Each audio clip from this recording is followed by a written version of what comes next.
ಎಲ್ಲರಿಗೂ ನಮಸ್ಕಾರ. ಇವತ್ತಿನ ವಿಡಿಯೋದಲ್ಲಿ ನಾನು ನಿಮಗೆ ರಾಜ್ಯ ಸರ್ಕಾರಿ ನೌಕರರು ಹಾಗೂ ಪಿಂಚಣಿದಾರರ 7ನೇ ವೇತನದ ಆಯೋಗದ ಬಗೆಗಿನ ಲೇಟೆಸ್ಟ್ ಅಪ್ಡೇಟನ್ನು ತಿಳಿಸ್ಕೊಡಲಿದ್ದೇನೆ. ಸೊ ನನ್ನ ಚಾನಲ್ನಲ್ಲಿ ನಾನು ರೆಗ್ಯುಲರ್ ಆಗಿ ಹೊಸದೇನೇ ಅಪ್ಡೇಟ್ಸ್ ಇದ್ರೂ 7ನೇ ವೇತನ ಆಯೋಗದ ಬಗ್ಗೆ ಅಪ್ಲೋಡ್ ಮಾಡ್ತಾ ಇರ್ತೀನಿ. ಕೆಲವು ದಿನಗಳಿಂದ ವ್ಯಾಲಿಡ್ ಇನ್ಫಾರ್ಮೇಷನ್ ಯಾವುದೂ ಇರಲಿಲ್ಲ, ಏನೂ ಅಪ್ಡೇಟ್ ಹೊಸದು ಬಂದಿರಲಿಲ್ಲ. ಹಾಗಾಗಿ ನಾನು ಹೊಸದೇನು ವಿಡಿಯೋ ಮಾಡಿರಲಿಲ್ಲ. ಯಾಕಂದರೆ ನಾನು ಏನಾದರೂ ವ್ಯಾಲಿಡ್ ಇನ್ಫಾರ್ಮೇಷನ್ ಇದ್ದಾಗ ಮಾತ್ರನೇ ಅದನ್ನು ವಿಡಿಯೋ ಮಾಡಿ ಅಪ್ಲೋಡ್ ಮಾಡ್ತೀನಿ. ಪದೇ ಪದೇ ಹೇಳಿರೋ ವಿಷಯನೇ ನನ್ನ ಚಾನಲಲ್ಲಿ ಹಾಕೋದನ್ನು ಆದಷ್ಟು ಅವಾಯ್ಡ್ ಮಾಡ್ತೀನಿ. ಹಾಗಾಗಿ ಏನಾದರೂ ಹೊಸ ಅಪ್ಡೇಟ್ ಬಂದಾಗಷ್ಟೇ ನಾನು ವಿಡಿಯೋ ಮಾಡಿ ಅಪ್ಲೋಡ್ ಮಾಡ್ತೀನಿ. ಇದರಿಂದ ನೋಡೋರ್ಗು ಕೂಡ ತುಂಬ ಹೆಲ್ಪ್ ಆಗುತ್ತೆ. ಹಾಗೂ ನೀವು ಕೂಡ ನಿಮಗೆ ಏನು ವ್ಯಾಲಿಡ್ ಇನ್ಫಾರ್ಮೇಷನ್ ಇರುತ್ತೆ, ಏನು ಹೊಸ ಅಪ್ಡೇಟ್ಸ್ ಇದೋ ಅದೇ ತಿಳಿದು ಬರುತ್ತೆ. ಹಾಗೂ ಇನ್ನು ಯಾರಾದರೂ ನನ್ನ ಚಾನಲನ್ನು ಸಬ್ಸ್ಕ್ರೈಬ್ ಮಾಡ್ಕೊಳ್ದೆ ನೋಡ್ಕೊಂಡಿದ್ರೆ ಉಚಿತವಾಗಿ ಸಬ್ಸ್ಕ್ರೈಬ್ ಮಾಡ್ಕೊಳ್ಳಿ. ಇದರಿಂದ ನಿಮಗೆ ನಾನು ಈ ಥರ ಏನಾದರೂ ಹೊಸ ಅಪ್ಡೇಟ್ಸ್ ಏನಾದರೂ ಬಂದ ತಕ್ಷಣ ವಿಡಿಯೋ ಮಾಡಿ ಹಾಕಿದಾಗ ಅದ್ರದ್ದು ನೋಟಿಫಿಕೇಷನ್ ಇಮಿಡಿಯೇಟಾಗಿ ಬರುತ್ತೆ ಮತ್ತು ನೀವು ಸರ್ಚ್ ಮಾಡೋಷ್ಟು ಇರೋದಿಲ್ಲ ಹೊಸ ಅಪ್ಡೇಟ್ಗೋಸ್ಕರ. ಇನ್ನು ಇವತ್ತು ನಾನು ಹೇಳ್ದಾಗೆ ಹೊಸ ಅಪ್ಡೇಟ್ ಬಂದಿದೆ ರಾಜ್ಯ ಸರ್ಕಾರಿ ನೌಕರರ 7ನೇ ವೇತನ ಆಯೋಗದ ಬಗ್ಗೆ. ಅದೇನಂತ ತಿಳಿಸ್ಕೊಡ್ತೀನಿ. ಮೊದಲನೇದಾಗಿ ನಾನು ಏನು ಅಪ್ಡೇಟಲ್ಲಿ ಏನು ಹೇಳಿದಾರೋ ಸೊ ಅದನ್ನು ಬರೆದಿಟ್ಕೊಂಡಿದ್ದೀನಿ, ನಿಮಗೆ ಎಕ್ಸ್ಪ್ಲೇನ್ ಮಾಡೋದಕ್ಕೆ ಈಸಿ ಆಗಲಿ ಅಂತ ಹೇಳಿ. ಪರಿಷ್ಕೃತ ವೇತನ ಶ್ರೇಣಿಗಳ ಅನುಷ್ಠಾನದ ಆರ್ಥಿಕ ಸೌಲಭ್ಯವು 1ನೇ ಆಗಸ್ಟ್ 2024ರಿಂದ ಪ್ರಾಪ್ತವಾಗತಕ್ಕದ್ದು ಎಂದು ಆದೇಶದಲ್ಲಿ ತಿಳಿಸಲಾಗಿತ್ತು. ಆದರೆ ಸರ್ಕಾರಿ ನೌಕರರು HRMSನಲ್ಲಿ ಈ ಕುರಿತು ಮಾಹಿತಿಗಳು ಅಪ್ಲೋಡ್ ಆಗಿಲ್ಲ ಎಂದು ಸಾಮಾಜಿಕ ಜಾಲತಾಣದಲ್ಲಿ ಪೋಸ್ಟ್ ಹಾಕುತ್ತಿದ್ದರು. ಅಂದರೆ ಏನು ನಿಮ್ಗೆ ಇವಾಗಲೇ ಗೊತ್ತಿದೆ ಅಲ್ವಾ, ಮಾನ್ಯ ಮುಖ್ಯಮಂತ್ರಿ ಸಿದ್ದರಾಮಯ್ಯನವರು ಆಗಸ್ಟ್ 1ರಿಂದ 7th ಪೇ ಕಮಿಷನ್ಗೆ ಹೊಸ ಸ್ಯಾಲ್ರಿ, ಹೊಸ ವೇತನ ಶ್ರೇಣಿ ಏನಿದೆಯೋ ಅದು ಜಾರಿ ಆಗಬೇಕಿತ್ತು. ಆದರೆ ಅದು ಸಿಗೋದು ನಿಮ್ಮ ಆಗಸ್ಟ್ ಸ್ಯಾಲ್ರಿನಲ್ಲಿ ಸಿಗುತ್ತೆ. ಬಟ್ ಆಗಸ್ಟ್ 1ರಿಂದ ಜಾರಿ ಆಗಿತ್ತು.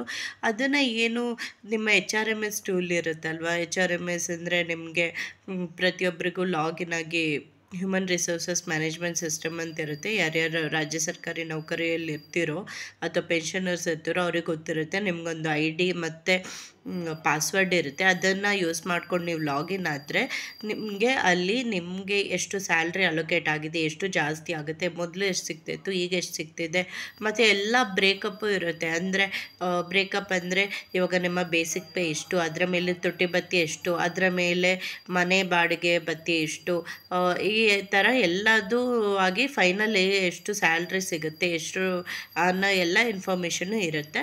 ಸೊ ಅಲ್ಲಿ ಏನೂ ಅಪ್ಲೋಡ್ ಆಗಿರಲಿಲ್ಲ, ಹೊಸ ವೇತನ ಶ್ರೇಣಿ ಅಪ್ಡೇಟ್ ಆಗಿರಲಿಲ್ಲ ಅಂತ ಹಲವಾರು ಜನ ಕಂಪ್ಲೇಂಟ್ ಮಾಡ್ತಿದ್ರು. ಸೊ ಅದಕ್ಕೋಸ್ಕರ ಸರ್ಕಾರ ಇವಾಗ ಸಿಹಿ ಸುದ್ದಿ ನೀಡಿದೆ. ಅದೇನೆಂದರೆ, ಈಗ ಸರ್ಕಾರ ನೌಕರರಿಗೆ ಸಿಹಿ ಸುದ್ದಿಯನ್ನು ನೀಡಿದೆ. ಸದ್ಯ ಸರ್ಕಾರಿ ನೌಕರರ ಸಾಮಾಜಿಕ ಜಾಲತಾಣದ ಗ್ರೂಪ್ಗಳಲ್ಲಿ ಈಗಾಗಲೇ ರಾಜ್ಯ 7ನೇ ವೇತನ ಆಯೋಗದ ಫಿಟ್ಮೆಂಟ್ ಸೌಲಭ್ಯ ಆದೇಶವನ್ನು ಸರ್ಕಾರ ಹೊರಡಿಸಿದೆ. DA ಹಾಗೂ HRA ಹಾಗೂ ಇತರ ಭತ್ಯೆಗಳ ಆದೇಶವನ್ನು 12 ದಿನಗಳಲ್ಲಿ ಆಗಲಿದೆ. ಅಂದರೆ ಏನು ಹೇಳಿದ್ದಾರೆ ಅಂದರೆ, ವೇತನ ಜಾಸ್ತಿ ಆಗೋದ್ರ ಬಗ್ಗೆ ಇವಾಗಲೇ HRMS ಟೂಲ್ನಲ್ಲಿ ಅಪ್ಲೋಡ್ ಮಾಡಿದ್ದಾರೆ. ಯಾರ್ಯಾರು HRMS ಟೂಲ್ನಲ್ಲಿ ಯೂಸರ್ ID ಪಾಸ್ವರ್ಡ್ ಗೊತ್ತಿದೆಯೋ ಅವರು ಹೋಗಿ ನೀವು ಚೆಕ್ ಮಾಡ್ಕೊಳ್ಬೋದು. ನಿಮ್ಮ ವೇತನ ಜಾಸ್ತಿ ಆಗಿರೋದ್ರ ಬಗ್ಗೆ ಇನ್ಫಾರ್ಮೇಷನ್ ಆಲ್ರೆಡಿ ಅಪ್ಲೋಡ್ ಆಗಿರುತ್ತೆ. DA ಮತ್ತು HRA ಆಗಿಲ್ಲ ಅಂತ ಯಾರೂ ತಲೆ ಕೆಡಿಸ್ಕೊಳ್ಬೇಡಿ. ಯಾಕಂದರೆ ಅವ್ರಿಗೂ ಸಿಸ್ಟಮನ್ನು ಬ್ಯಾಕೆಂಡಿಂದ ಅಪ್ಲೋಡ್ ಮಾಡೋದಕ್ಕೆ ಸ್ವಲ್ಪ ಟೈಮ್ ಬೇಕಾಗುತ್ತೆ. ಹಾಗಾಗಿ ಎಲ್ಲರದ್ದು ವೇತನ ಫಸ್ಟ್ ಅಪ್ಡೇಟ್ ಮಾಡಿದ್ದಾರೆ. ಇವಾಗ DA ಅಂದರೆ ತುಟ್ಟಿ ಭತ್ಯೆ ಮತ್ತು ಮನೆ ಬಾಡಿಗೆ ಭತ್ಯೆಯಲ್ಲಿ ಏನು ಹೆಚ್ಚಳ ಇದೆಯೋ ಅದರದ್ದು ಏನು ಆದೇಶವನ್ನು 12 ದಿನದಲ್ಲಿ HRMS ಟೂಲ್ನಲ್ಲಿ ಅಪ್ಲೋಡ್ ಆಗುತ್ತೆ ಅಂತ ಹೇಳಿದ್ದಾರೆ. ಇನ್ನು ಯಾರಿಗಾದರೂ HRMS ಟೂಲ್ ಅಂದರೆ ಏನು, ಹೇಗೆ ಅದನ್ನು ಯೂಸ್ ಮಾಡೋದು ಅಂತ ಗೊತ್ತಿಲ್ಲ ಅಂತಿರೋರು ಕಮೆಂಟ್ ಮಾಡಿ ತಿಳಿಸಿ. ನಾನು ಅದರ ಮೇಲೆ ಸಪ್ರೇಟ್ ಇನ್ನೊಂದು ವಿಡಿಯೋನ ಮಾಡ್ತೀನಿ. ಆದರೆ ನಿಮ್ಗೆ ಅದಕ್ಕೆ ನಾನು ಹೇಗೆ ಮಾಡೋದು ಅಂತ ತೋರಿಸ್ತೀನಿ. ಬಟ್ ಅದನ್ನು ಬಳಸಬೇಕಾದ್ರೆ ನೀವು ನಿಮ್ಮ ಡಿಪಾರ್ಟ್ಮೆಂಟಿಂದ HRMSನ ನಿಮಗೊಂದು ಯೂಸರ್ ID, ಹೇಗೆ ನೀವು ನೆಟ್ ಬ್ಯಾಂಕಿಂಗ್ ಮಾಡೋದಾದರೆ ಬ್ಯಾಂಕಿಗೆ ನಿಮಗೆ ಹೇಗೆ ಒಂದು ಯೂಸರ್ ID ಪಾಸ್ವರ್ಡ್ ಕೊಡ್ತಾರಲ್ವ, ಅದೇ ಥರ ನಿಮಗೆ ಒಂದು ನಿಮ್ಮ ಡಿಪಾರ್ಟ್ಮೆಂಟಿಂದ ನೀವು ಯಾವ ರಾಜ್ಯ ಸರ್ಕಾರಿ ನೌಕರರ ವಿಭಾಗದಲ್ಲಿ ವರ್ಕ್ ಮಾಡ್ತಿದ್ರೋ ಅಲ್ಲಿಂದ ನೀವೊಂದು ಯೂಸರ್ ID ಮತ್ತು ಪಾಸ್ವರ್ಡನ್ನು ತಗೊಳ್ಬೇಕಾಗುತ್ತೆ.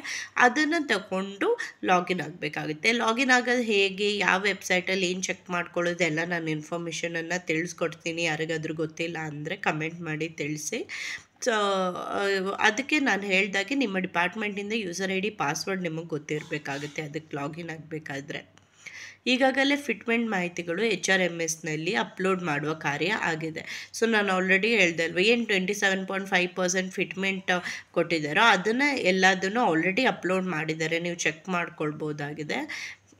ಮತ್ತು DA ಮತ್ತು HRAದು ಆದೇಶ ಪ್ರತಿ ಬಂದಿದೆ, ಅದು ನಾನು ಆಲ್ರೆಡಿ ಹಳೆ ವಿಡಿಯೋದಲ್ಲಿ ಆದೇಶ ಪ್ರತಿನ ತೋರಿಸಿದ್ದೆ.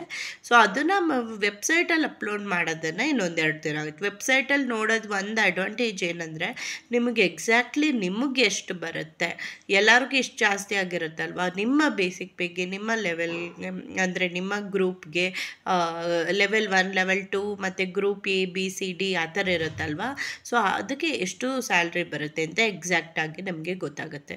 ಕರ್ನಾಟಕ ಸರ್ಕಾರದ 7ನೇ ವೇತನ ಆಯೋಗದ ಶಿಫಾರಸು ಅಂಗೀಕಾರ ಮಾಡಿ ಅಧಿಕೃತ ಆದೇಶ ಹೊರಡಿಸಿದಾಗ ಪರಿಷ್ಕೃತ ವೇತನ ಶ್ರೇಣಿಗಳಲ್ಲಿ ವೇತನ ಸಂಬಂಧಿತ ಭತ್ಯೆಗಳಾದ ಮನೆ ಬಾಡಿಗೆ ಭತ್ಯೆ, ನಗರ ಪರಿಹಾರ ಭತ್ಯೆ, ವೈದ್ಯಕೀಯ ಭತ್ಯೆಗಳ ಪರಿಷ್ಕರಣೆ ಶಿಫಾರಸು ಮತ್ತು ಪರಿಷ್ಕೃತ ವೇತನ ಹಾಗೂ ಪರಿಷ್ಕೃತ ಪಿಂಚಣಿಯಲ್ಲಿ ತುಟ್ಟಿ ಭತ್ಯೆ ಲೆಕ್ಕಾಚಾರ ಮಾಡಲು ಶಿಫಾರಸು ಮಾಡಲಾದ ಪರಿಷ್ಕೃತ ಸೂತ್ರಕ್ಕೆ ಸಂಬಂಧಿಸಿದ ವೇತನ ಆಯೋಗದ ಶಿಫಾರಸುಗಳನ್ನು ಅಂಗೀಕರಿಸಲಾಗಿದೆ ಎಂದು ಹೇಳಿದರು.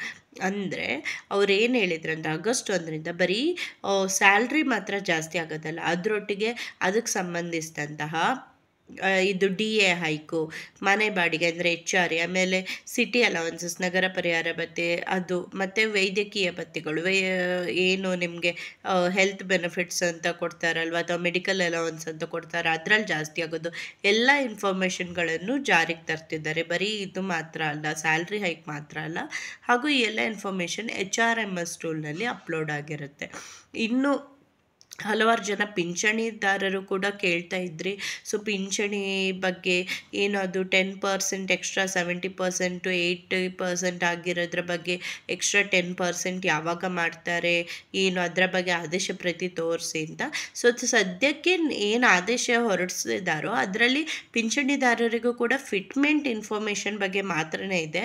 10% ಹೈಕು 70% ಮೇಲೆಯವರಿಗೆ ಕೊಡೋದ್ರ ಬಗ್ಗೆ ಯಾವುದೇ ರೀತಿಯ ಅಧಿಕೃತ ಆದೇಶ ಪ್ರತಿ ಇಲ್ಲ. ಸೊ ಅದಕ್ಕೋಸ್ಕರನೇ ಎಲ್ಲ ಪಿಂಚಣಿದಾರರ ಸಂಘದ, ಸರ್ಕಾರಿ ನೌಕರರ ಪಿಂಚಣಿದಾರರ ಸಂಘದವರು ಮನವಿಯನ್ನು ಕೂಡ ಸಲ್ಲಿಸಿದ್ದಾರೆ. ಅದು ಅಧಿಕೃತ ಆದೇಶ ಬಂದ ತಕ್ಷಣ ನಾನು ಅದರ ಅಧಿಕೃತ ಆದೇಶವನ್ನು ಕೂಡ ಶೇರ್ ಮಾಡ್ತೀನಿ. ಸದ್ಯಕ್ಕೆ ಪಿಂಚಣಿದಾರರಿಗೆ 10% ಜಾಸ್ತಿ ಎಕ್ಸ್ಟ್ರಾ ಸಿಗೋದ್ರ ಬಗ್ಗೆ ಯಾವುದೇ ರೀತಿಯ ಅಧಿಕೃತ ಆದೇಶವನ್ನು ಹೊರಡಿಸಲಾಗಿಲ್ಲ. ಸೊ ಈ ಇನ್ಫಾರ್ಮೇಷನ್ ಯೂಸ್ಫುಲ್ ಆಗಿದೆ ಅಂತ ಭಾವಿಸ್ತೀನಿ. ದಯವಿಟ್ಟು ನಿಮ್ಮ ಕೊಲೀಗ್ಸ್ ಯಾರ್ಯಾರು ಇದ್ದಾರೆ ಅವರಿಗೂ ಕೂಡ ಶೇರ್ ಮಾಡಿ ಹಾಗೂ ವಿಷಯಗಳನ್ನು ತಿಳಿಸಿ. ಮತ್ತು ಇನ್ನೂ ಏನಾದರೂ ಡೌಟ್ ಇದ್ದರೆ ಕಮೆಂಟ್ ಮಾಡಿ ತಿಳಿಸಿ, ನಾನು ಅದನ್ನು ಕ್ಲಿಯರ್ ಮಾಡೋಕ್ಕೆ ಟ್ರೈ ಮಾಡ್ತೀನಿ. ವಿಡಿಯೋ ನೋಡಿದ್ದಕ್ಕಾಗಿ ಧನ್ಯವಾದಗಳು.